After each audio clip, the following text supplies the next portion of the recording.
Alors, aujourd'hui, c'est comment faire un accompagnement spirituel de qualité. C'est une bonne question, parce qu'effectivement, d'abord, c'est un vrai besoin. C'est un vrai besoin dans l'Église, c'est un vrai besoin normalement pour chaque chrétien pour pouvoir grandir, en fait, spirituellement, mais paradoxalement, c'est en faisant parfois aussi un accompagnement spirituel qu'on grandit aussi humainement. Les deux ne sont pas séparés. Et pour ça, c'est vraiment intéressant. Vous avez dans le chapitre 8 des Actes des Apôtres, je ne sais pas si vous vous souvenez de ce passage du diacre Philippe avec l'Éthiopien. Et du coup, quand Philippe rencontre l'Éthiopien, quand il est envoyé par l'ange de Dieu rencontrer cette eunuque est en train de lire les évangiles, et Philippe lui demande s'il comprend quelque chose. Et il dit ce verset, cette phrase très intéressante, et c'est le verset 38 du chapitre 8 des Actes des Apôtres. Il dit « Comment puis-je comprendre s'il n'y a personne pour me guider ?» Et en fait, c'est exactement ça, en fait, l'accompagnement spirituel. C'est juste être un guide à un moment clé dans la vie de quelqu'un, justement pour l'amener à rencontrer le Christ, à aller plus loin, à s'enraciner. Donc voilà, et c'est vraiment, en fait, on voit que le diacre Philippe fait un accompagnement à un moment T. À un moment, une fois qu'il est baptisé, l'ange du Seigneur emmène Philippe ailleurs. Et l'eunuque continue. Donc il y a vraiment quelque chose qui est assez marquant de ce que c'est que l'accompagnement. Vous avez le pape François qui dit quelque chose de très intéressant sur l'accompagnement spirituel. J'ai cherché un peu ce que disait l'Église. Et du coup, j'ai trouvé ces quelques phrases dans La joie de l'Évangile. Je ne sais pas si vous avez lu La joie de l'Évangile, c'est super intéressant. Et il dit, au numéro 171, il dit ceci. « Plus que jamais, nous avons besoin d'hommes et de femmes qui, à partir de leur expérience d'accompagnement, connaissent la manière de procéder où ressortent la prudence, la capacité de compréhension, l'art d'attendre, la docilité à l'esprit pour protéger tous ensemble les brebis qui se confient à nous des loups qui tentent de disperser le troupeau. » Je crois qu'en fait, il résume plutôt bien, en fait, ce que c'est que l'accompagnement. Alors, c'est pas détaillé, mais il y a au moins des choses qui sont suffisamment claires. À partir de leur expérience d'accompagnement, ils connaissent la manière de procéder, ils nous parlent de la prudence, ils nous parlent de la capacité de compréhension, ils nous parlent de la patience, l'art d'attendre, et ils nous parlent de la docilité à l'esprit. Donc voilà, donc on a quand même déjà quelques pistes qui sont assez intéressantes. Avant de vraiment plonger dans le sujet, on va faire un peu de définition. Parce qu'en fait, vous allez vous rendre compte qu'il y a quand même plusieurs choses qu'on met sous le même nom. Et que du coup, quand on clarifie un peu, c'est bien de savoir dans quel domaine on se situe. Une des premières choses, en fait, que vous avez tous fait, c'est pas l'accompagnement à proprement parler, c'est juste l'écoute. Vous savez, quelqu'un qui vient vous demande simplement un temps d'écoute. Enfin, je dis simplement, mais c'est tout aussi important, on est d'accord. Hein. C'est pas parce que je dis simplement que c'est quelque chose qui est négligeable. C'est vraiment important. Il y a des gens qui ont besoin d'être écoutés, et des fois, passer du temps avec une personne, vraiment, ça peut ouvrir des portes et ça peut déverrouiller des choses dans la vie des gens. Mais l'écoute spirituelle, c'est pas l'accompagnement. L'écoute spirituelle, c'est un moment, c'est ponctuel. Et c'est vraiment un temps d'écoute, comme c'est dit, pour écouter un peu les problèmes de la personne, ce qu'elle vit, là où elle en est. Et souvent, c'est accompagné de conseils et de prières. Voilà, mais ça veut dire que probablement, peut-être, vous ne reverrez pas la personne. Si la personne, après, commence à vous demander régulièrement un temps d'écoute, peut-être se faudra se poser la question que peut-être on pourrait aller plus loin. Voilà, mais ça, c'est souvent la première chose. Par exemple, pour la semaine du camp d'Emmaüs, il y a un certain nombre d'enfants qui vont avoir besoin, des fois il faut leur proposer, ils ne vont pas spontanément parce qu'ils n'y pensent pas, mais qui vont avoir besoin par exemple d'un temps d'écoute ponctuel. Des fois après une mission, il y a des gens qui demandent des temps d'écoute ponctuels. Et c'est vraiment important.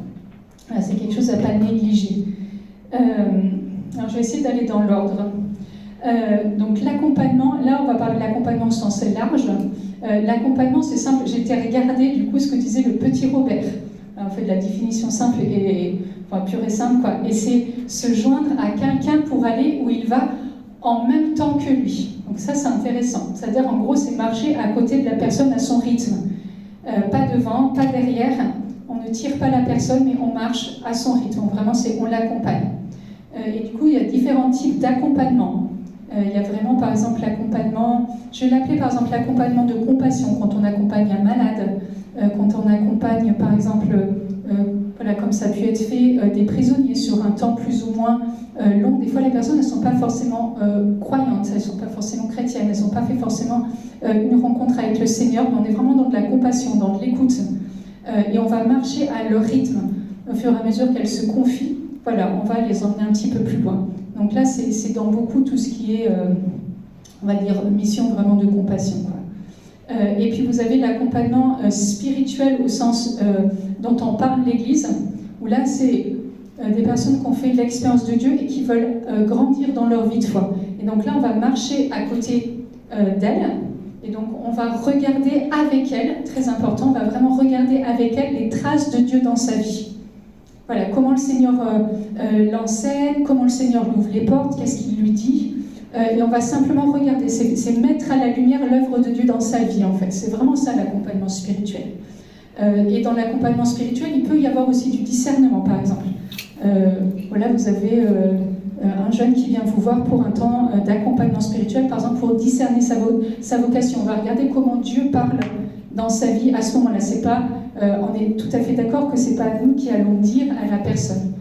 On va regarder avec elle, elle va elle-même aller regarder, voilà, qu'est-ce que Dieu t'a dit ces derniers temps, qu'est-ce qu'il a dit sur ta vie, qu'est-ce dans tes temps de prière, voilà, est-ce qu'il y a une phrase de la Bible qui t'a parlé, et on va faire remonter les choses à la lumière. Des fois, le fait juste de le verbaliser, la personne prend conscience en fait d'un certain nombre de choses. Voilà, c'est aussi mettre des fois les événements à distance. Le fait des fois de parler, ça permet de mettre un peu les choses à distance. Et du coup, dans l'accompagnement, c'est l'autre se fait un peu un miroir. Et c'est plus facile de voir quand on en parle que des fois, c'est un peu quand on vit des choses, en fait. Mais positives ou négatives, des fois, ça bouillonne à l'intérieur. Et le fait de parler, en fait, ça pose des choses. Et on est capable de trier, en fait. Voilà, des fois, il y a des jeunes qui vivent des choses incroyables, ils sont tout feu, tout flamme, mais voilà, il faut poser les choses et il faut enraciner tout ça. Alors, je vais dans l'autre. On va parler du coaching, qui est encore quelque chose d'autre de différent. Le coaching, c'est vraiment accompagner une personne, une équipe ou une organisation pendant une durée définie. Et c'est aider à évoluer vers son objectif sans décider à sa place. Donc, en fait, le coaching, c'est vraiment s'apparenter à un entraîneur. Du coup, la personne qui fait du coaching, elle vise à renforcer le potentiel, la motivation et les ressources du coup, de chaque individu ou de l'équipe ou de l'organisation et sa capacité à mobiliser les bonnes ressources en fonction de l'objectif visé. Le coaching, il y a un diplôme. C'est important de ne pas s'improviser coach. Voilà, c'est pas tout à coup, vous ne devenez pas coach en quelque chose, c'est vraiment, il y a du potentiel. C'est un peu rapide, ok. Je vais parler plus longtemps du coup. Voilà, du coup, dans le coaching, il y a vraiment un diplôme, c'est reconnu, il y a des associations de coaching. Voilà, du coup, par exemple, le coaching, c'est quelque chose de professionnel, donc on peut faire payer. Du coup, c'est pas du tout la même chose. Mais voilà, du coup, effectivement, il y a beaucoup de gens qui font de l'accompagnement spirituel, qu'on en fait beaucoup, et qui finissent, du coup, par faire une formation, en fait, au coaching. Donc voilà, et je voudrais aussi vous parler et qu'on puisse définir ensemble ce que c'est que la paternité ou la maternité spirituelle. Je ne sais pas si c'est quelque chose qu'on entend beaucoup au Sénégal. C'est une notion dont vous entendez beaucoup parler ou pas? Ouais. C'est développé? Ok, c'est bien qu'on sache. Du coup, c'est bien qu'on sache aussi ce que c'est pour être clair, en fait. C'est quand on sait les choses, au moins on est clair et on sait quel type de relation on a. En fait, dans la paternité ou dans la maternité spirituelle, c'est vraiment un don de Dieu. Autant on choisit son accompagnateur, autant on ne choisit pas son père ou sa mère spirituelle. Vraiment, on reconnaît en fait quelque chose d'une grâce commune qui repose du coup sur le père ou la mère ou qui repose du coup sur l'enfant. Et du coup, on va le faire rentrer en fait dans sa grâce propre. Ce que fait pas forcément, ça ne veut pas dire qu'en accompagnement on ne va pas le faire, mais il y a de l'ordre en fait de quelque chose, d'une transmission, d'une reconnaissance, et c'est un vrai chemin de croissance. Il y a une croissance exponentielle en fait qui se fait, et du coup c'est vrai que tout le monde ne devient pas. Enfin, des fois je vois, tiens, j'ai 10 pères spirituels, j'ai 50 mères spirituelles. Non, c'est vraiment un don de Dieu, donc souvent on en a un et c'est déjà bien. Voilà. Et puis il y en a qui en ont pas, et c'est pas grave. Enfin, je veux dire, le Seigneur, il n'est pas avare de passer, mais c'est intéressant aussi qu'on se pose les bonnes questions, et pour savoir du coup dans quelle relation, dans quel type de relation on est. Généralement, c'est parce que je sais qui je suis, qu'est-ce qui repose sur ma vie, que je sais discerner sur la vie, par exemple, de la personne, est-ce que oui ou non, elle a la même grâce que la mienne, en fait. Du coup, si elle a la même grâce que la mienne, c'est aussi plus facile de la faire rentrer dans ce qu'elle porte. Donc voilà, donc il y a vraiment quelque chose de l'ordre d'une notion, d'un héritage commun, en fait, de quelque chose qui est vraiment commun, qui n'est pas du tout le cas, par exemple, dans l'accompagnement spirituel ou dans l'écoute spirituelle. Voilà, bon, comme ça, au moins, vous préparez déjà toutes vos questions. Voilà, donc ça c'est la première chose, ça met un petit peu les bases. Voilà, ça permet, vous, quand vous recevez quelqu'un, quand vous avez besoin, de savoir dans quel cadre on est, et que c'est important. Enfin, c'est-à-dire que le cadre, c'est aussi le garde-fou, en fait. Ce qui permet de ne pas s'embarquer dans un truc, des fois, qui peut être un peu foireux, ou par exemple, l'attente de la personne, alors que par rapport à vous, ce que vous aviez à la base, c'est pas du tout la même chose. Et du coup, on peut des fois blesser quelqu'un sans même s'en rendre compte, c'est juste parce que les attentes ne sont pas du tout les mêmes. Et que c'est important de poser les choses à la base. Alors justement, en parlant de garde-fou, du coup ça c'est toujours important. Je vais vous dire des trucs que vous savez déjà, que vous avez la notion, mais c'est bien qu'à un moment T, on refasse la liste pour l'avoir bien frais en tête aussi. On est juste d'accord que ce soit l'écoute, que ce soit l'accompagnement, c'est gratuit. Il n'y a que le coaching dans le cadre du travail pour lequel on peut demander quelque chose qui est déjà préétabli parce que c'est un travail. Mais je crois que c'est important. On ne peut pas faire payer l'écoute spirituelle, on ne peut pas faire payer l'accompagnement spirituel. Et ça, c'est vraiment une chose de base, quoi. Si quelqu'un après veut faire un don, qu'il le fasse par exemple à Clé de David, mais vous n'êtes pas en droit d'accepter en fait de l'argent pour ça. C'est vraiment important. Voilà, par exemple, je sais qu'il y a les jésuites qui font énormément d'accompagnement. Et c'est sûr que, par exemple, il y a un tronc. Bon, voilà, ils rappellent que c'est bien de mettre dans le tronc, mais chacun met ce qu'il veut, tout simplement parce qu'ils ont aussi besoin de vivre. Et comme c'est une grosse partie de leur temps, bah, c'est sûr qu'on ne peut pas manger qu'avec du bénévolat. Mais ils ne peuvent pas faire payer. Ça, c'est vraiment important parce que, voilà, je sais que dans certains lieux, alors là, je ne parle pas de l'Église catholique, normalement, c'est suffisamment clair, mais où on fait payer, en fait, alors que c'est vraiment pas censé être le cas. Voilà, ça, c'est important. Après, c'est... Il y a des types en fait, d'accompagnement où on est plus vigilant. Là, c'est bien que vous l'entendiez ensemble, comme ça, au moins ça permet de faire attention et d'être vigilant. Le but, c'est pas de rentrer dans la peur, on est d'accord. Hein. Sinon, on nous a affranchis de la peur, mais que la prudence n'est pas la même chose. Par exemple, on fait attention à l'accompagnement des mineurs. Voilà, l'accompagnement des mineurs peut se faire, il n'y a aucun souci, mais il y a des bases à mettre en place. En fait, par exemple, on ne fait pas l'accompagnement des mineurs dans une pièce fermée. Voilà, ça fait partie des choses de base, c'est-à-dire qu'on fait ça dehors. C'est-à-dire que tout le monde doit passer, voir, ça veut dire que c'est censé rester discret parce qu'on n'entend pas autour, mais tout simplement parce que ça évite en fait, par exemple, qu'un jeune se retourne contre vous, et il peut y avoir des choses qui sont fausses en fait, soit parce qu'ils ont entendu sur les réseaux sociaux, soit parce que machin, tout ça, et que ça peut arriver. Du coup, c'est aussi pour vous protéger vous, et protéger en fait la personne mineure. Donc il y a des choses qu'on évite en fait, et de plus en plus l'Église demande de faire attention.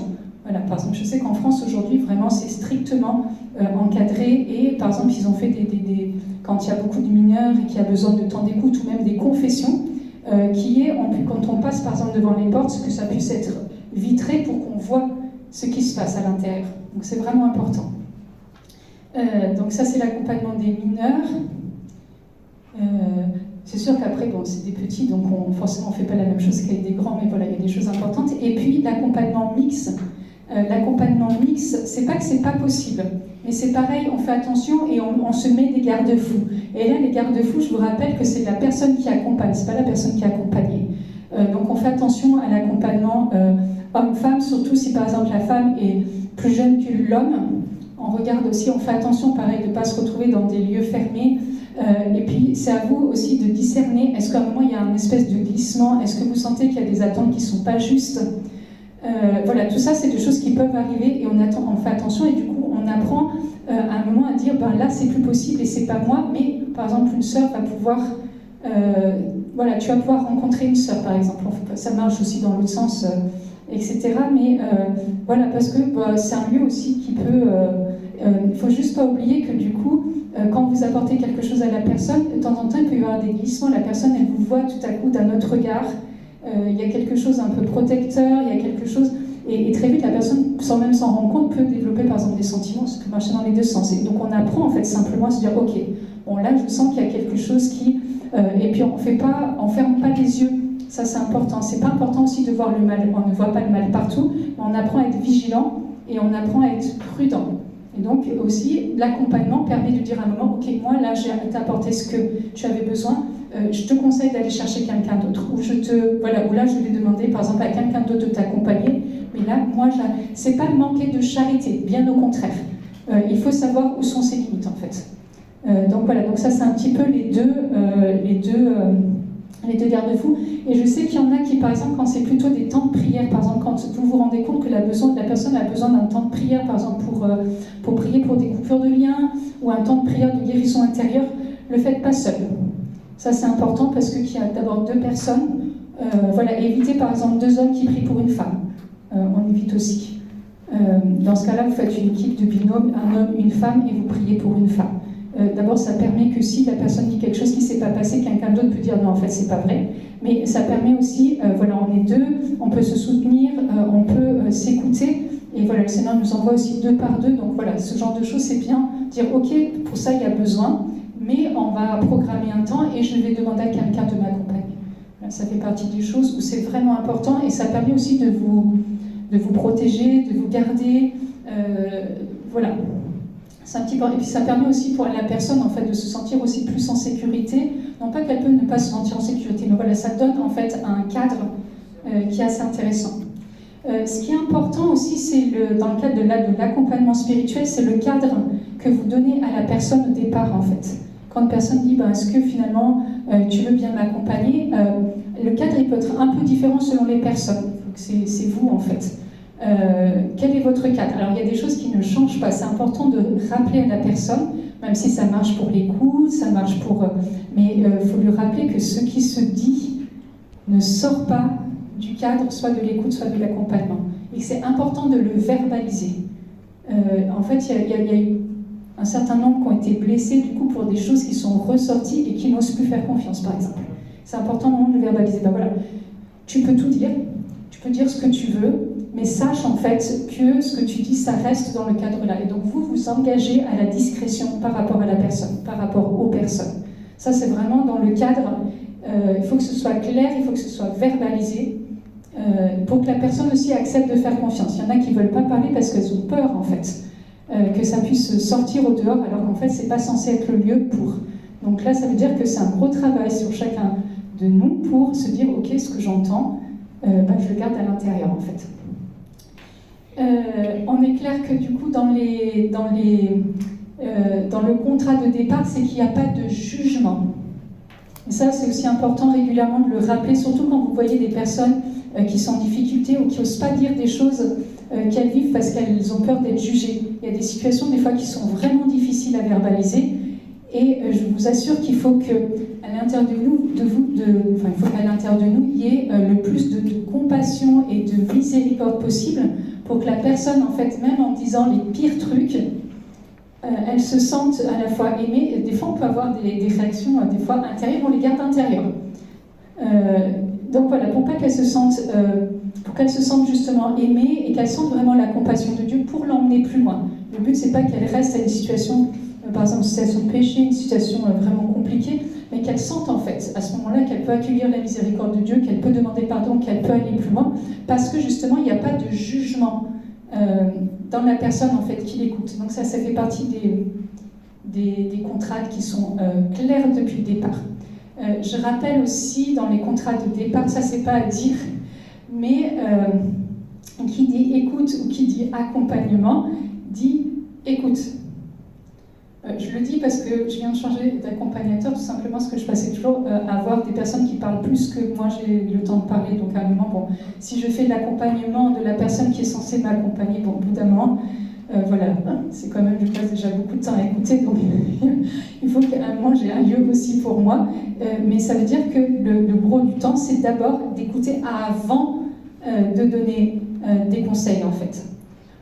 C'est clair que si vous avez quelqu'un d'extrêmement timide ou qui n'arrive pas à parler, au départ, vous allez un peu l'aider, vous allez poser des questions, vous allez l'encourager, mais c'est clair que c'est pas vous qui parlez avant que la personne en fait n'ait vidé son sac et ça c'est pareil, c'est important. Des fois, on a besoin de se réfréner parce que les conseils sortent des fois plus vite ou les choses sortent plus vite ou on a besoin de... Alors qu'en fait, non, d'abord, la première chose, on est là d'abord pour écouter la personne.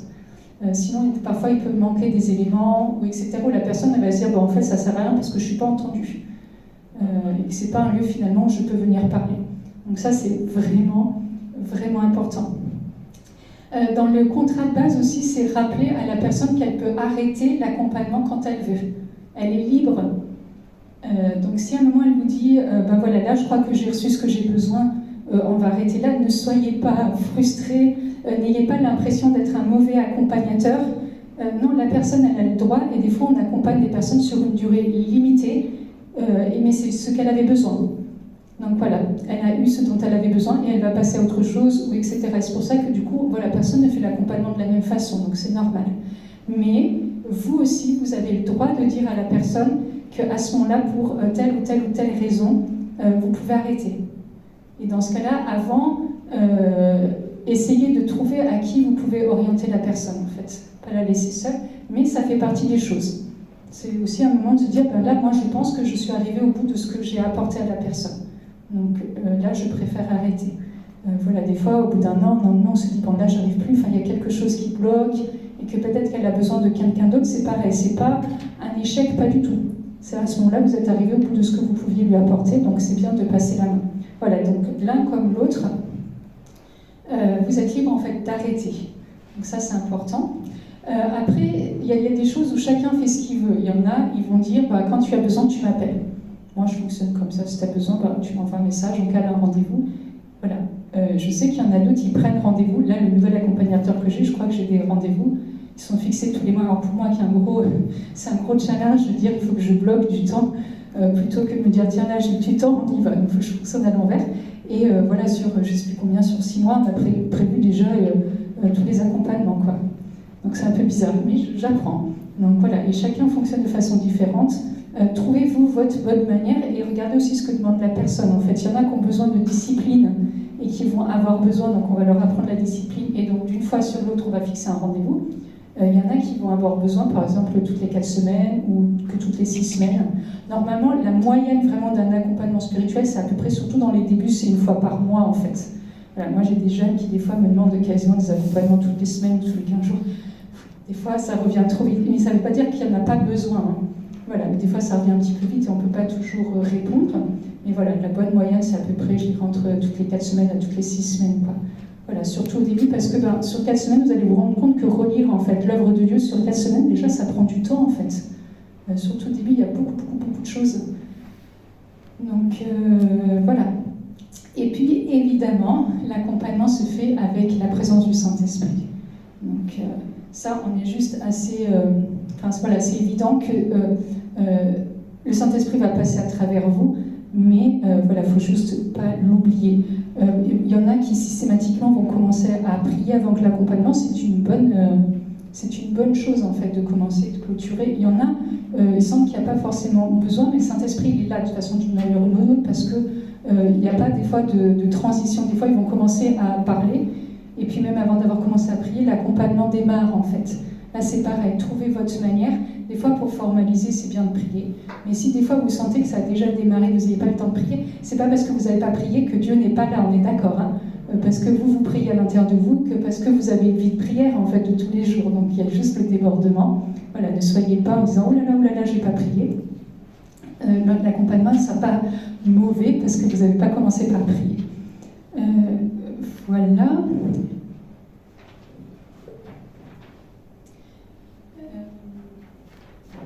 Rajouter quelque chose, c'est que forcément que si vous acceptez quelqu'un en écoute, alors en écoute ça va être plus ponctuel, mais en accompagnement, c'est clair que vous en avez déjà prié pour la personne. Vous n'êtes pas obligé de lui dire, mais ça fait partie du contrat, c'est-à-dire que vous allez la porter spirituellement, vous allez prier pour elle, vous allez intercéder pour elle.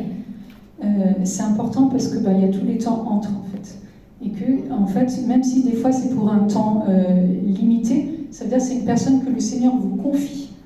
Vous avez en fait une responsabilité envers elle, en fait. Là, vous exercez quelque chose de l'ordre de l'autorité de la part de Dieu, même si c'est dans l'accompagnement, du coup, vous avez une responsabilité vis-à-vis d'elle. Du coup, une des responsabilités, c'est évidemment de prier et d'intercéder pour elle, en fait. Voilà, ça fait partie du contrat que vous honorez quand vous acceptez, du coup, de rentrer dans l'accompagnement. Alors, on va regarder du côté de l'accompagnateur ou de l'accompagnatrice, un petit peu. Alors, l'idéal, c'est quand même d'avoir eu soi-même un accompagnement, parce que ça permet de voir un peu ce qui se passe, comment ça se passe. Sinon, c'est un peu compliqué. Mais comme tout le monde ne peut pas ou n'a pas eu d'accompagnement, ça ne veut pas dire que vous ne pouvez pas en faire. Tout simplement parce que vous êtes passé, là vous avez un âge mature, on va dire, vous n'êtes pas des bébés dans la foi.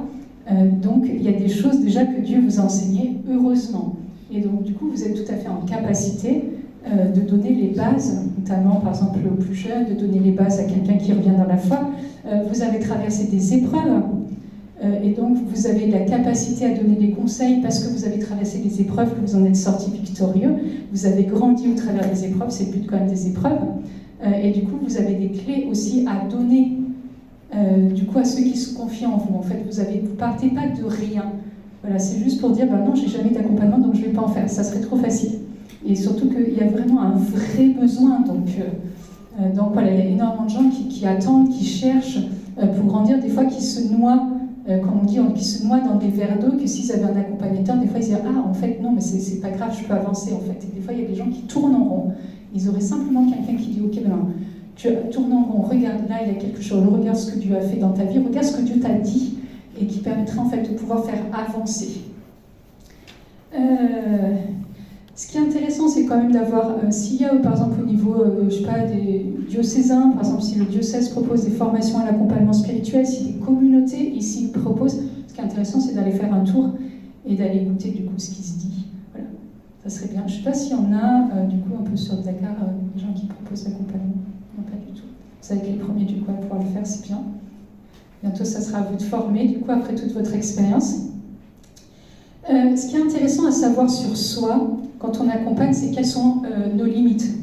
Et les limites, c'est pas quelque chose dont on doit avoir peur, c'est quelque chose qui permet de mieux se situer par rapport à la personne. On n'est pas bon pour accompagner tout le monde, et je crois que ça c'est important de se le dire. Moi, il y a des personnes que je n'accepte pas parce que je sais que je suis pas bonne pour... c'est pas que je suis pas bonne pour la personne, mais je suis pas bonne dans l'accompagnement par rapport à ce type de personne ou ce type de problématique. Donc je ne vais pas m'embarquer dans quelque chose sous prétexte que la personne m'a demandé. Je vais être relativement simple et je lui dis non, je ne peux pas t'accompagner. Voilà, il faut apprendre aussi à être décomplexé par rapport à ça. Ça ne veut pas dire que, attention, là je fais dans l'autre sens, mais c'est pas, je ne me sens pas capable d'accompagner, donc je vais systématiquement dire non à toute personne qui demande. C'est pas la même chose. C'est, on se connaît et on sait à quel type de personne en fait. Par exemple, soit ce qu'on a vécu ou la manière dont on fait, ça correspond mieux. Dans les choses aussi importantes, c'est d'avoir du coup une bonne hygiène de vie. Alors ça paraît peut-être un peu bête, mais si vous voulez faire de l'accompagnement, il faut une bonne hygiène de vie, qu'elle soit physique ou qu'elle soit spirituelle. Tout simplement parce que si vous n'avez pas une bonne hygiène de vie spirituelle, des fois ça peut être un petit peu difficile effectivement de dire aux personnes, ok, on va enraciner, on va vérifier où est-ce que tu en es dans ta vie de foi, où tu en es dans les sacrements, où tu en es, et que toi tu ne le vis pas en fait. Est-ce que tu lis la Bible, etc. Tout simplement parce que des fois il peut y avoir des temps qui sont plus difficiles, mais si vous êtes bien enraciné, c'est aussi plus facile. Un aveugle ne peut pas guider un autre aveugle. Donc voilà, donc c'est bien d'avoir une bonne hygiène de vie. On en parlera un petit peu plus demain sur vraiment l'hygiène spirituelle. Et c'est important aussi dans le fait d'avoir une bonne hygiène de vie parce que vous allez écouter des choses des fois qui vont faire écho à vos vies. Il y a des choses qui vont remuer des fois quand on écoute des personnes ou quand on accompagne. Et le but, c'est pas de se dire « Ah, là, je suis en train de faire mon propre processus de guérison en écoutant les personnes, par exemple. » Non, ça se travaille dans un autre temps. C'est pas parce que, par exemple, les bonnes hygiènes de vie, c'est apprendre à gérer ses émotions pour, par exemple, pour pas arriver complètement en colère parce qu'il s'est passé et commencer, par exemple, l'accompagnement en étant en colère, enfin, la personne va le sentir, par exemple. C'est ça que j'appelle une bonne hygiène de vie. C'est-à-dire qu'on apprend... Voilà, on apprend à décharger avant d'arriver ou avant de voir la personne, parce que là, il y a eu des choses un peu difficiles. C'est comment je remets mon cœur en paix. le plus possible dans la présence du Seigneur avant de démarrer quelque chose, en fait. C'est vraiment tout ça, un peu l'hygiène de vie. Dans les choses aussi importantes, c'est pas parce qu'on accompagne quelqu'un que tout à coup on sait tout. Je vous rappelle que Jésus est déjà mort sur la croix pour nous, et du coup il n'y a pas de sauveur, on ne sauve personne en fait. Donc du coup il n'y a pas de complexe de sauveur à avoir envers qui que ce soit. C'est important de le rappeler, quoi. Voilà, c'est chaque fois on remet face à Jésus, on rappelle que Jésus est venu, tout simplement parce que y a des personnes, forcément, elles vont s'attacher, elles vont avoir l'impression que si vous n'êtes pas là, elles ne vont pas s'en sortir tout seules. En fait, non, c'est rappeler que la personne, elle a aussi sa propre responsabilité, la remettre aussi dans sa responsabilité, et lui rappeler que c'est Jésus qui a déjà tout fait. Nous, on est juste là parce qu'aussi on a été sauvés par la grâce de Dieu, et qu'on est simplement là, hein, en tant que frère, en tant que sœur, pour l'aider et pour l'accompagner. Mais c'est important de ne pas induire, en fait, le fait que c'est nous qui sauvons la personne. Ça, je crois que c'est vraiment important. Et puis voilà, et puis ne pas rentrer du coup dans le jeu de la personne qui aurait l'impression que si vous n'êtes pas là, que si vous ne répondez pas au quart de tour, elle est perdue, quoi. Donc voilà, ça c'est important aussi dans le fait de faire grandir la personne. Par exemple, ça peut faire partie des limites. Vous avez l'impression que la personne, elle a des attentes en fait, qui sont vraiment plus du tout justes et que vous n'arrivez pas à gérer. À ce moment-là, c'est aussi bien de dire, bon, écoutez, là je pense que ça devient compliqué. Alors, là je dis avec des mots comme ça, mais peut-être que ça serait bien effectivement d'arrêter là, mais que vous puissiez avoir une autre personne, voilà, il y a telle sœur, il y a tel frère qui peut continuer l'accompagnement. Ne laissez pas une situation un peu se dégrader, parce que quelqu'un qui a des attentes, n'oubliez pas que si à un moment on ne répond pas à ses attentes, il va avoir l'impression qu'il va avoir des fois se retourner en fait contre vous. Et là on arrive dans des choses qu'on n'arrive plus trop à gérer. Donc c'est bien de le faire avant, des fois que ça dégénère, des fois aussi de pouvoir en parler. Voilà, en disant, voilà, vous appelez l'un d'entre vous, et en disant, voilà, là j'ai telle personne, sans rentrer dans le secret de ce qui a été dit, on est d'accord, là vous ne divulguez pas le secret, mais vous êtes en train de parler de la difficulté que vous avez, et vous posez la question de est-ce qu'à ce moment-là j'arrête, comment je fais, ou est-ce que tu aurais des conseils pour m'aider, du coup, à mieux gérer cette relation qui est compliquée. Et voilà, c'est important aussi de pouvoir s'appuyer sur des frères et sœurs. Et puis attention aussi à la question de l'autorité spirituelle. Le but, c'est pas de devenir des gourous. Donc ça fait un peu bizarre dit comme ça, mais en fait c'est une vraie réalité qui peut arriver. Tout à coup, en fait, on se prend la grosse tête, on dit moi je suis déjà arrivée parce que j'accompagne des gens. Et puis tout à coup de se mettre non plus à les écouter et à les accompagner, c'est-à-dire de marcher à leur rythme, mais à leur dire ce qu'ils doivent faire. Et là, on n'est plus dans l'ordre du conseil et de l'accompagnement. Et on peut devenir des vrais gourous, en fait. Et il y a des gens qui ont été blessés, du coup, par l'accompagnement et qui ont même perdu, en fait, à la fois l'estime et la capacité à prendre des décisions qui étaient libres sans avoir besoin d'en référer à leur accompagnateur. Si une personne n'arrive plus à prendre une décision sans vous en référer, c'est qu'il y a un petit souci. Soit la personne, elle manque de maturité, dans ce cas, la relation, elle est biaisée, soit vous avez peut-être induit quelque chose qui fait que la personne n'arrive plus à être libre. Je rappelle, le but de l'accompagnement, c'est vraiment aussi faire rentrer la personne dans la liberté. C'est rendre une personne libre, en fait. Donc voilà, donc pas d'abus spirituel, pas d'abus affectif, pas d'abus d'autorité, pas d'abus de faiblesse, en fait. Et ça, c'est vraiment important, justement, de savoir. Et dans l'hygiène de vie, il y a aussi tout ça, l'hygiène de vie spirituelle. Il y a aussi le fait de savoir être à la bonne place, au bon moment, et trouver la bonne position, en fait, vis-à-vis de la personne. Donc ça, c'est vraiment important. Alors, dans l'accompagnement en lui-même, en fait, là on a vu un peu tous les garde-fous. Dans l'accompagnement en lui-même, ce que redit le pape François, donc c'est prendre la personne où elle en est. C'est-à-dire que vous ne pouvez pas la faire avancer tant que vous ne savez pas où elle en est. Donc vous avez des personnes qui sont à des niveaux très différents et donc ont des attentes très différentes. Donc vous avez des personnes qui viennent tout juste de rencontrer le Seigneur, vous avez des personnes qui sont en cheminement, qui se posent des questions. Enfin, il y a des personnes qui viennent vous voir parce qu'on sent que Dieu travaille leur cœur, mais que le bascule dans la vie de foi en Christ n'est pas encore fait. C'est plutôt rare, mais ça arrive quand même. Et c'est plutôt soit des personnes qui viennent vous voir parce qu'elles viennent de rencontrer le Seigneur, et du coup il y a un petit peu tout le travail, en fait, un peu de première annonce, d'enracinement, de voir où elle en est. Après, vous avez des personnes qui sont déjà dans la foi. Et là, le but de l'accompagnement, c'est de vérifier effectivement où elle en est, comment est-ce qu'elle vit sa relation avec le Seigneur, où elle en est dans sa vie de prière, etc. Et c'est vraiment l'enracinement dans la foi. Là, c'est vraiment un vrai travail d'enracinement, tranquillement. Qu'est-ce que le Seigneur t'a dit, etc. Et en plus de l'enracinement, du coup, c'est quelle est ta place, en fait. Il y a beaucoup de gens qui, effectivement, ont besoin d'accompagnement par rapport à leur vocation propre. Là, c'est pas nous, pareil, qui allons lui dire, tiens, ta place, c'est ça, c'est ça, c'est ça. C'est en regardant un peu comment vit la personne, qu'est-ce que le Seigneur lui a dit, là, les endroits où elles sont bien. En fait, c'est tout ça. Et l'accompagnement spirituel, régulièrement, on va vérifier le reste. On ne va pas parler que de Dieu. Il y a des choses qu'on va vérifier. Voilà, par exemple, est-ce que tu pries tous les jours? Est-ce que c'est compliqué? Voilà. Est-ce que, au niveau de la Bible, où est-ce que tu en es? Est-ce que tu arrives à aller à la messe le dimanche? Si c'est compliqué, pourquoi? Voilà, vérifier les pardons. Enfin, il y a un certain nombre de choses en fonction de ce que la personne va vous donner. Mais après, on va vérifier, bon, le travail, ça se passe comment? La vie de famille, ça se passe comment?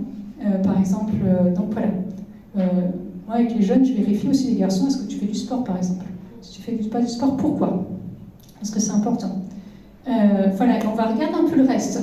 Parce qu'il peut y avoir des corrélations, des fois, entre les problèmes que la personne rencontre au niveau spirituel et, par exemple, la vie de famille. Ouais, mais il y a tellement de bruit chez moi, je n'arrive pas à trouver de lieu pour prier. Ok, alors qu'est-ce qu'on peut trouver, par exemple, comme solution? Voilà. Mais on a besoin de savoir d'où part la personne. Et souvent, dans les premiers accompagnements, la personne elle va vous raconter sa vie, quoi. Et ça va vous donner, du coup, des éléments. Et à partir de là, vous saurez en disant, ok, il y a ça, il y a ça, il y a ça. Et on va avancer. Voilà, mais ne prenons pas la personne là où elle n'en est pas. Sinon, d'abord, on risque de la perdre, et ça ne sert à rien, mais on risque en plus après d'être de mauvais conseils, parce qu'on ne part pas de là où elle est. Et que du coup, elle va dire, mais les conseils, je ne sais pas quoi faire, je ne sais pas les appliquer, des fois c'est trop, donc partons vraiment de là où elle en est, quoi, de la base. Il faut avancer à son rythme. Voilà, et ça, c'est vraiment beaucoup de patience. Des fois, tu aimerais que la personne, elle avance un peu plus vite, puis en fait, pas du tout. Ou alors, elle avance sur plusieurs choses, puis il y a un point qui reste là, et donc, tu ne vas pas tirer, comme on dit chez nous, tu ne vas pas tirer sur la carotte pour la faire pousser, ça ne sert à rien. On va attendre juste le bon temps. Et des fois, ça prend 1 an, 2 ans, 3 ans, et puis il y a un truc qui lâche. Des fois, tu ne sais même pas comment ça a lâché, mais en tout cas, ça a lâché. Le Seigneur finit toujours par travailler, mais voilà, il y a des choses sur lesquelles, quand vous arrivez sur des points et que vous sentez que c'est bloqué ou que ça n'avance pas, n'insistez pas. Des fois, vous pouvez revenir et retravailler, repasser autour, mais si vous sentez que c'est bloqué, on ne va pas effectivement tirer en fait, sur quelque chose qui n'est pas prêt. Ça, c'est vraiment important parce que c'est respecter le rythme de la personne. Je ne sais pas, j'essaie de vous donner un exemple.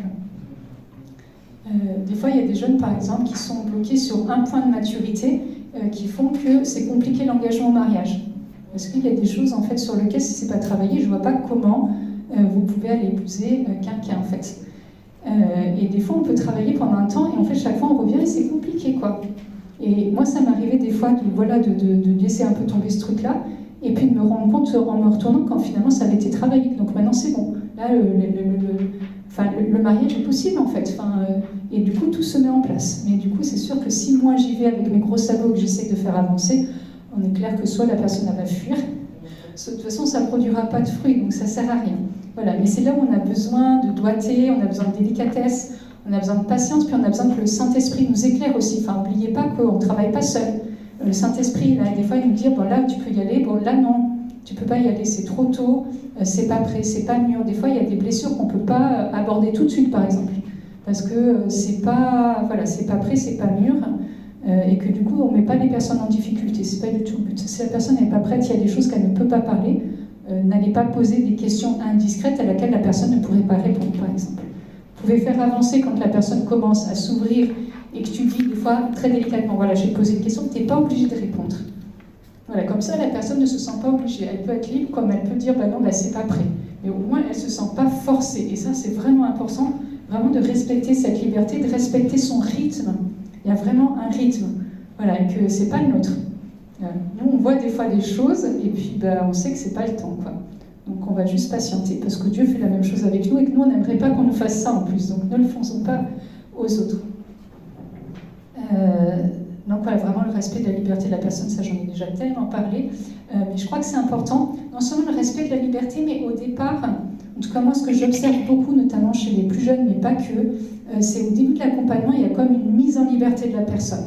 Tout à coup, la personne réalise qu'elle est libre, qu'il y a des choses en fait qui sautent, des chaînes qui sautent, il y a des images qui sautent, et du coup on a des personnes qui rentrent dans une grande liberté, et des fois il faut juste canaliser un petit peu cette liberté des enfants de Dieu. Du coup on a des jeunes des fois qui partent un peu parce que tout à coup ils rentrent dans cette liberté, et on va juste enraciner cette liberté. Et moi j'aime beaucoup cette étape-là, je trouve ça assez sympa, quoi, parce qu'il y a besoin de réaliser que vraiment on est libre en fait, mais que la liberté après en Dieu nécessite de ne pas faire n'importe quoi, de pouvoir bien l'orienter, de pouvoir bien l'utiliser. Mais ça fait du bien. Quelqu'un qui n'est pas libre ne peut pas répondre en fait à l'appel de Dieu, ne peut pas. Ce travail-là n'est pas fait, et du coup il y a besoin dans l'accompagnement régulièrement de le rappeler que Dieu veut notre liberté, que nous sommes libres, pour que la personne puisse réellement rentrer dans cette liberté. Et on se rend compte comment c'est difficile des fois d'être libre. Libre dans nos choix, libre dans l'image qu'on a sur nous, libre d'avancer. Enfin voilà, on a tous des bagages en fait familiaux, culturels, des barrières que nous on se met à l'intérieur de nous. Voilà. Du coup, moi je trouve qu'il y a souvent un gros travail par rapport à la liberté au départ en fait à faire. Ce qui est intéressant en fait quand on accompagne une personne, et surtout quand on démarre, mais bon après ça marche pour tout le temps, c'est savoir discerner dans quelle saison et dans quelle période elle est. Et c'est pareil, on n'accompagne pas quelqu'un suivant la période où elle est. Quand elle est dans une période faste, où tout va bien, bon ben c'est assez cool, généralement ça coule tout seul, les personnes elles arrivent, elles vont vous parler pendant 1 heure de tout ce que Dieu fait de merveilleux dans le vide, de tout ce qui s'ouvre, généralement c'est plutôt sympa, et on n'a pas grand chose à faire, c'est juste on écoute bien pour enregistrer. Je sais qu'il y en a qui prennent des notes, voilà, il y en a qui en accompagnent, c'est clair que par contre les notes ne doivent pas sortir, et les notes ne doivent pas être lues par quelqu'un d'autre, mais je sais qu'il y en a qui prennent des notes pour ne pas perdre justement ce qui est dit. Mais ce qui est intéressant, c'est de se rappeler, alors on ne peut pas tout se rappeler, mais l'essentiel, pour que justement, quand on change de saison, nous, on puisse rappeler à la personne « Ah, tu me dis ça, mais Dieu t'avait dit ça il y a 3 mois. » Voilà, mais au moins de se rappeler l'essentiel, c'est-à-dire les choses importantes, etc. Parce que forcément, quand la personne va arriver dans le temps de l'épreuve, il y a des trucs de bénédiction, elle ne va plus se rappeler, quoi. Là, ça va être à nous de se rappeler, mais si tu avais dit ça il y a 3 mois, qu'est-ce que tu en penses, ou est-ce que ça est toujours d'actualité aujourd'hui, etc. Parce qu'on va forcément passer un temps faste, et forcément la vie spirituelle, c'est le passage entre les temps fastes, les temps de désert, les temps d'épreuve, et on apprend à discerner. Quand on accompagne quelqu'un qui est en temps d'épreuve, c'est pas la même chose que quand on accompagne quelqu'un qui est en temps de désert. Où là, il n'y a pas a priori, forcément, des fois ça peut être lié, mais pas forcément d'épreuve extérieure, mais qu'intérieurement c'est un peu galère, qu'on a l'impression que tout est sec, et en même temps on a une grande soif de Dieu, et en même temps on a l'impression que Dieu est plus là, et c'est vraiment extrêmement difficile. Mais c'est rappeler qu'il y a la fidélité, et là on travaille sur la confiance, l'abandon, la fidélité à Dieu, de rappeler les promesses de Dieu sur la vie de la personne, et faire en sorte qu'elle ne se décourage pas, et rappeler en fait la fécondité liée à ces saisons-là, etc. Là généralement c'est des fois les personnes lâchent en fait quand elles arrivent dans les saisons de sécheresse, et pourtant c'est ces saisons-là qui sont les plus fructueuses. Malheureusement, malgré ce qu'on peut penser, des fois on peut être dans des saisons même de sécheresse qui peuvent être longues, des fois ça peut être 1 an, ça peut être 2 ans. Mère Teresa c'était 50 ans, moi je prie que le Seigneur, quoi. 50 ans c'est vraiment long déjà. Mais on voit la fécondité de sa vie, quoi. Voilà, mais il y a besoin d'être présent, et là on va accompagner la personne, et c'est pas la même chose que quand une personne est vraiment en période d'épreuve, c'est-à-dire que là, sont là, mais des fois on a envie de se dire mais qu'est-ce que j'ai fait pour mériter tout ça, enfin on est dans des autres types de questionnements, il y a le cœur qui est lourd, etc., où là on apprend justement à se dire ok c'est difficile en ce moment mais je tiens bon. Je tiens bon, je mets en place par exemple tout ce qui est l'ordre de la louange, tout ce qui est l'ordre de l'action de grâce, et on accompagne différemment selon les saisons, et en fait on se rend compte que les personnes, quand on leur dit, c'est aussi plus facile de les vivre. C'est sûr que vous êtes en saison désert, tu dis non, tout va bien dans ta vie, il faut louer le Seigneur. La personne elle sait qu'en ce moment c'est galère, quoi. Mais c'est plus facile aussi de se dire ok, je comprends mieux, c'est pas drôle, mais j'y vais quand même dans la foi et dans la confiance en fait. Là, je suis juste une toute petite parenthèse, mais il y a une prédication d'un pasteur, j'ai entendu il y a longtemps, je dois avoir 21 ans, et elle m'a vraiment super marquée parce que je trouve que c'est très vrai. Il disait que dans l'église, il n'y avait que 3 sortes de chrétiens. Il disait, Il y a les chrétiens qui sont dans l'épreuve. On disait il y a les chrétiens qui viennent de sortir, et on espère victorieux de l'épreuve. Il y en a les chrétiens qui s'apprêtent à rentrer dans l'épreuve. Donc voilà, donc on n'a que ces trois sortes. Donc il faut pouvoir accompagner en sachant que l'épreuve, c'est clair que ça va être quand même une bonne partie de notre vie. Voilà, heureusement au ciel, il n'y en aura plus. Donc ça, c'est vraiment bien. Après, dans l'accompagnement, ce qui est intéressant, c'est aussi de savoir, en fait, je ne sais pas comment on dit, mais est-ce qu'on de savoir déléguer ou de savoir proposer d'autres types d'accompagnement. Vous voyez que vous avez une personne qui est en difficulté, il y a des moments où vous allez vous dire peut-être qu'elle aurait besoin d'autre chose. Moi, ça m'est déjà arrivé d'envoyer des personnes faire un accompagnement avec une psychologue, par exemple. Parce qu'il y avait des choses qu'elle avait traversées, qui avaient besoin d'être aidées, mais là, ce n'était pas sur le plan spirituel. C'était sur le plan, voilà, pour qu'elle réapprenne à désincruster ce qu'elle avait vécu, pour retrouver des bonnes manières de réagir aux événements. Mais là, on ne le fait pas dans le cadre de l'accompagnement, enfin, parce qu'on est limité, comme nous, on n'a pas fait une formation de psychologue. Donc, c'est intéressant de savoir, est-ce que dans le réseau, il y a quelqu'un à qui on peut envoyer. Par exemple, on peut avoir besoin à un moment de se rendre compte qu'il y a besoin de proposer un accompagnement à la délivrance. Et c'est pareil, on n'est pas tous formés, on n'est pas tous compétents. Et donc, on va essayer de regarder dans le réseau qui est formé, comment est-ce qu'on peut faire ça et à qui on peut proposer, en fait. Donc, soit là-bas, ce que je vous ai dit tout à l'heure, on peut se mettre à deux, puis on peut commencer déjà à prier pour la personne, et s'il y a besoin d'aller plus loin, chercher, en fait, qui est la meilleure personne, à qui est-ce qu'on peut envoyer. Il ne faut pas avoir peur, en fait, de voir s'il y a d'autres besoins. Il y a aussi, après, tout ce qui peut être des besoins, du coup, à la guérison intérieure. Donc, voilà, là, je ne sais pas ce qui existe ici pour l'instant, mais est-ce qu'il y a des sessions de guérison intérieure? Est-ce qu'il y a des gens qui sont formés à la guérison intérieure? Je crois qu'il y en a besoin à peu près partout où on va. Il y a vraiment des vrais besoins aujourd'hui en termes de guérison intérieure, parce qu'il y a souvent des choses qui sont extrêmement difficiles. Il faut que le Seigneur lui-même vienne passer et vienne guérir, voilà, des fois pour que la vie reprenne dans la vie de la personne. Voilà, donc il ne faut vraiment pas avoir peur de travailler en collaboration avec d'autres, en fait, pour vraiment aider la personne. Et c'est là où justement ça évite aussi de rentrer dans le complexe de sauveur, où il n'y a que moi qui peux aider la personne. Voilà, et puis sans moi, de toute façon, elle est perdue, la personne. Voilà, donc c'est pas du tout le but.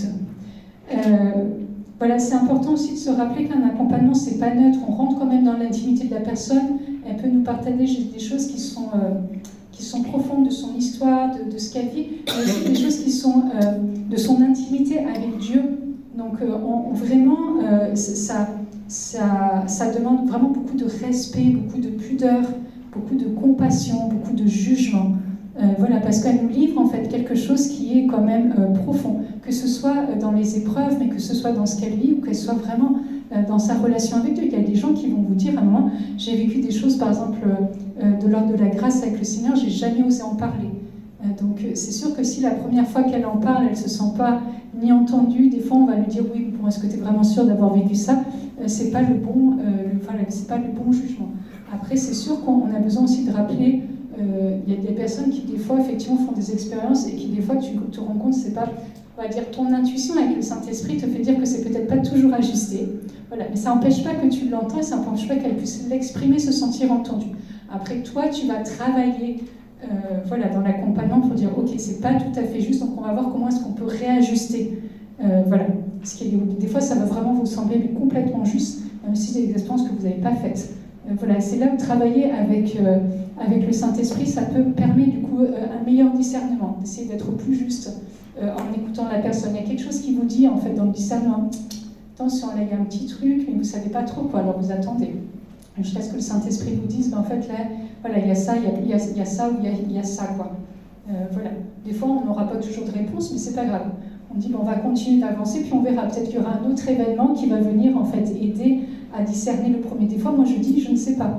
Enfin, moi, si les gens ils veulent me demander systématiquement ça vient de Dieu, j'en sais rien. Enfin, il y a des fois ça paraît évident, des fois ça paraît évident que ça vient pas de Dieu, et il y a des fois je ne sais pas. Donc je dis aux personnes, écoutez, gardez-le, on verra, puis on verra dans la suite en fait de votre vie comment ça se met en place. Si ça vient de Dieu, ça va se mettre en place.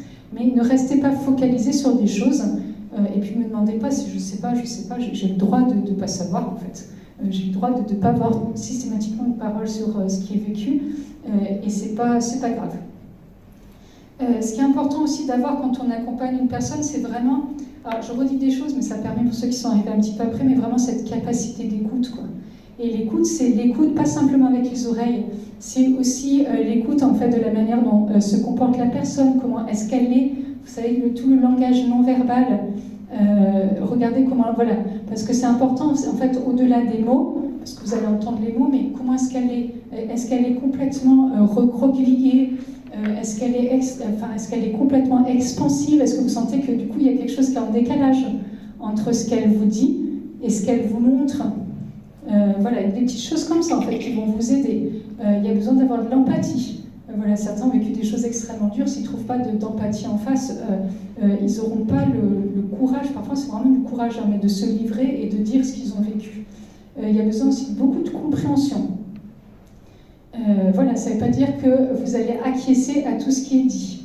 Voilà, c'est important aussi, il y a des choses que vous entendez, mais vous savez qu'ils ne sont pas justes dans le sens que, par exemple, c'est pas... je peux raconter n'importe quoi, mais vous avez quelqu'un qui vient et qui vous raconte des choses qu'il a fait par le passé, je sais pas, il a volé dans les magasins, vous entendez, mais on est d'accord, vous n'êtes pas d'accord avec l'acte, là on ne parle pas de la personne, mais de l'acte qui a été posé, donc on va vérifier où est-ce que tu en es, est-ce que tu continues de voler, pourquoi en fait tu fais ça, quel était le but, voilà. Donc on va vérifier, mais à ce moment-là on a besoin de rappeler toujours forcément la loi de Dieu, qu'est-ce que dit Dieu. Et le but en fait, et ce que les gens attendent, c'est toujours nous qu'on remette en fait un peu les garde-fous sur la route en fait, et on va baliser, alors on va pas baliser en avant, mais on va continuer au fur et à mesure qu'on avance à baliser la route avec lui, ou avec la personne, mais si à un moment vous ne rappelez pas ce que dit la Bible, si vous ne rappelez pas la parole de Dieu, la personne elle va avoir l'impression que vous l'avez entendu, vous êtes plein d'empathie, mais que vous êtes d'accord avec ce qu'elle a fait. Or des fois c'est pas le cas. Enfin, des fois, même souvent, du coup, on va entendre, puis on va rappeler, mais tu sais, pour telle situation que tu as dit, voilà ce que dit la parole, voilà comment tu peux avancer, et c'est important. Il y a des choses qui, parfois, demandent beaucoup de courage aussi à dire, notamment quand on rappelle ce que dit la Bible, quand on rappelle ce que dit Dieu, quand on rappelle le plan de Dieu, par exemple, sur l'homme et sur la femme. Je vous assure, il y a des fois des choses qu'il faut pouvoir dire, mais qu'il faut pouvoir dire avec beaucoup de miséricorde. Et donc ça demande un grand exercice de pouvoir dire la vérité sans blesser la personne. Mais on ne peut pas ne pas dire la vérité.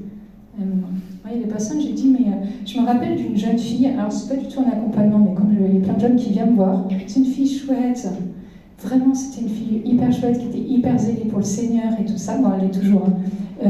Mais une fois elle vient me voir, et là elle me dit qu'elle a rencontré un gars, et son gars est marié. Vous voulez que je dise quoi? Et en fait, elle voulait entendre de ma bouche qu'en gros, c'était bien ce qu'elle faisait. Et je lui dis, je ne peux pas te dire ça, tu sais que je t'apprécie, je sais qui tu es. Ton gars, il est déjà pris, enfin, c'est pas ce que Dieu veut.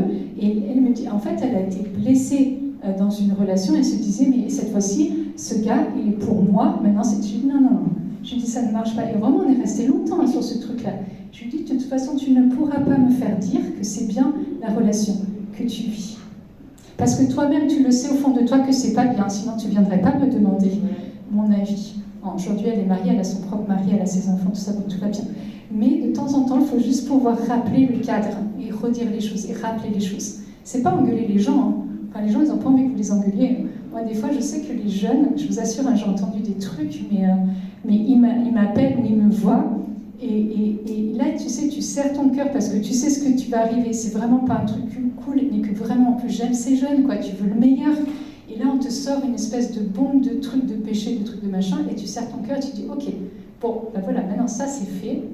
Tu sais que c'est pas bien de toute façon, sinon tu viendrais pas nous dire, et tu viendrais pas nous dire dans ces conditions-là. Donc maintenant, tu vas te confesser, tu te relèves, et on met les choses en place, en fait, des fois sur plusieurs mois. Mais à un moment, tu sais que tu vas dire que non, c'est pas bien. Voilà. Il y a comme un jeune qui me racontait que du coup, sa chérie l'a fait tourner en bourrique parce qu'il avait fait un truc. Je lui dis, oui, bah, elle a bien raison. Donc tu ne veux pas aller lui dire? Je dis, non. Je dis, elle a bien raison. Laisse-la digérer le truc. Et elle va te faire jusqu'à ce qu'elle sente. Après, mais elle a aussi besoin de te dire que ce que tu as fait, c'était pas cool. Et tu peux pas, oui, mais j'ai fait, là maintenant, c'est bon, j'ai fait, maintenant, stop. Oui, tu as demandé pardon, ok, très bien, tu t'es confessé, mais laisse-la digérer. Effectivement, une fois qu'elle avait digéré, après ça allait beaucoup mieux. Mais des fois, on ne veut pas les conséquences, en fait, de nos actes. Oui, mais bon, une fois que j'ai dit, tout revient. Non, j'ai dit, oublie pas que tu as blessé la personne. Et j'ai dit, n'oublie pas que là, il y a une autre personne dans le lot, que tu l'as laissée, c'est pas comme si tu avais fait quelque chose qui ne te concernait que toi. Et de temps en temps, il faut juste rappeler, avec tranquillement, mais que ce soit dit et entendu, c'est-à-dire être ferme, mais ne pas crier, ne pas, mais à un moment, c'est dire, non, en fait, là, voilà la vérité de ta vie, voilà la vérité, et voilà ce qu'il en est, en fait. Et ça, je vous assure, des fois, ça serait tellement plus simple, soit d'engueuler la personne, soit de dire, bon, finalement, je dis rien parce qu'en fait, la pauvre, quand même, elle est déjà tellement découragée par ce qu'elle a fait. Non. Là, il faut juste trouver le bon justement. Et je vous assure que c'est dur. Enfin, c'est vraiment des exercices qui sont extrêmement durs, mais qui sont salutaires pour la personne, en fait. Et c'est ça qu'il faut vous rappeler. C'est quelque chose qui est salutaire. Si à un moment, quelqu'un lui dit, bon, allez, t'as fait un truc qui est pas cool, on passe une petite pommade et t'avances, en fait, elle ne va pas mûrir. Surtout quand c'est des choses qui sont importantes, parce qu'après, elle va construire aussi son futur. Si à un moment, on ne lui dit pas que non, là, ce que tu as fait, et ça a des conséquences, et ça a des conséquences sur les personnes, et ça a des conséquences, par exemple, sur ton travail. Après, tu te plains que tu viens d'être licencié, mais là, le licenciement, il est justifié, par exemple. Ben, ok, maintenant, on va travailler ça, et maintenant, tu feras mieux la prochaine fois. Parce que sinon, en fait, on a tendance à se dire, ok, sinon, je me mets toujours en position de victime, et je n'ai pas de choses à travailler sur moi-même, c'est faux. Donc voilà. Je ne parle pas des situations, pour le coup, qui sont des situations d'épreuve, où là, pour le coup, tu n'es pas pour grand-chose, mais puis tu vis un truc qui n'est pas cool. Mais là, quand c'est toi qui es fautif, on avance, en fait. Ça, c'est important. Alors, dans les choses, mais c'est pareil, les trucs que j'ai déjà dit, mais faites rentrer les gens en liberté, quoi.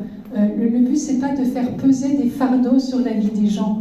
C'est vraiment pas ça, en fait, l'accompagnement, même l'écoute. C'est faire rentrer les gens en liberté. Les gens en liberté, la liberté, ça veut dire qu'il y a une part de responsabilité. Donc, en même temps que vous faites rentrer les gens en liberté, vous faites rentrer les gens en responsabilité. Et ils deviennent acteurs, en fait, de leur vie spirituelle, ils mettent les choses en place.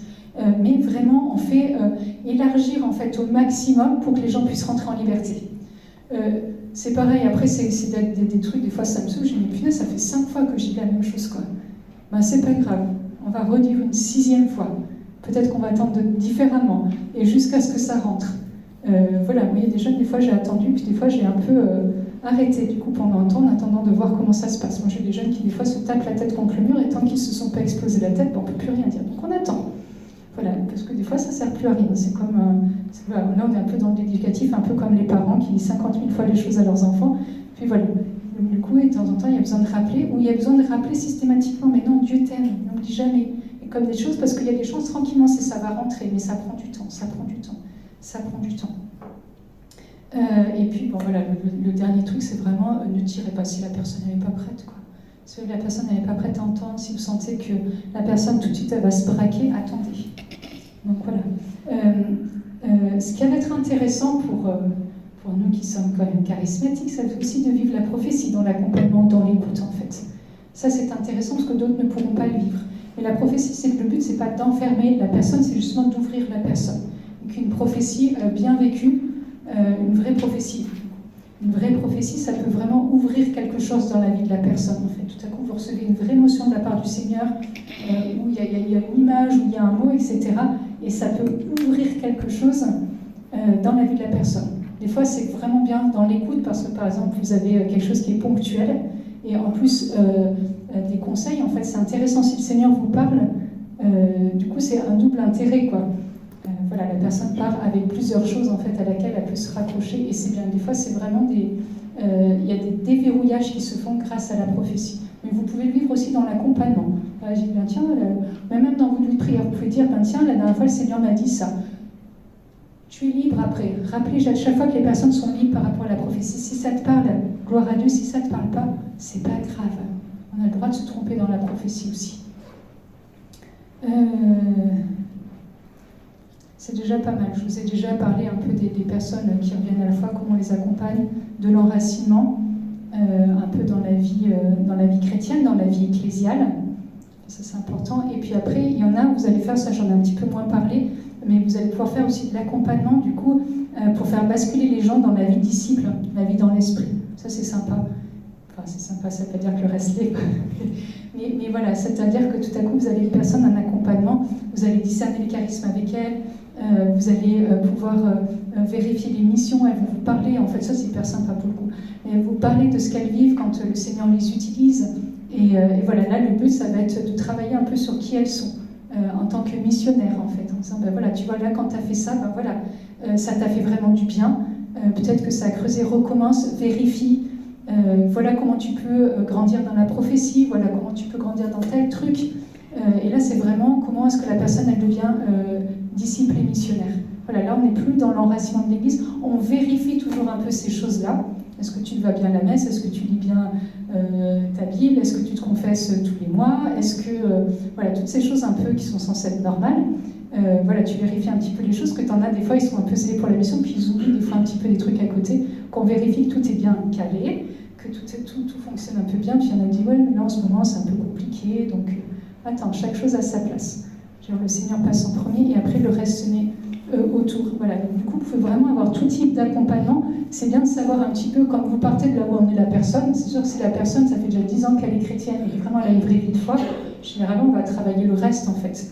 Donc voilà. Moi souvent je demande, alors il y en a, j'ai même pas besoin de rien demander, j'ai une jeune là en accompagnement. Quand elle m'appelle, elle parle pendant 3/4 d'heure quoi. Mais c'est génial, elle fait sa propre lecture. Bon, moi je prends juste les petits points et puis après on parle, mais voilà, c'est souvent les personnes, elles arrivent, c'est qu'est-ce que le Seigneur vous a dit, qu'est-ce que vous avez vécu depuis la dernière fois où on s'est vu, ou quelles sont les dernières choses, les dernières semaines en fait. Parce que du coup, avance, des fois c'est un peu trop loin.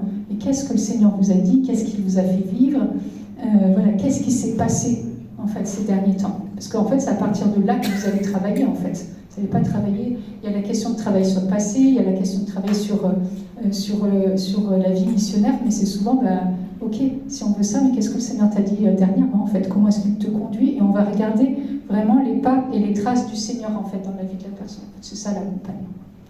Donc voilà. Et c'est vraiment le rôle de Jean le Baptiste. Vous savez, lui, il a formé des disciples, mais il ne les a pas gardés pour lui. Donc ça, c'est important à se rappeler. On ne garde pas les personnes pour soi. Le but, c'est de regarder Jésus et de les emmener à Jésus. C'est pour ça qu'on n'est pas sauveur et qu'il n'y en a qu'un.